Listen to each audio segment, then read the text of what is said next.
Yo, what is up guys? I'm back again with a brand new tutorial.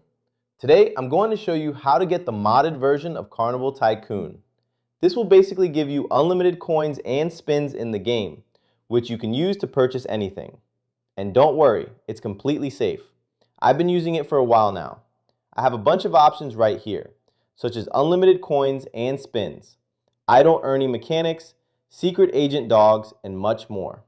The first thing you want to do is grab your iOS or Android device. I'm using an Android today. Once you're on your device, make sure you already have Carnival Tycoon installed and fully updated. If you need to check, just go to the App Store or Google Play Store. Once that's done, the next step is to simply open your browser and follow my instructions. In the search bar, type Carnival Tycoon and press Install. After the installation is complete, the mod will be installed on your device.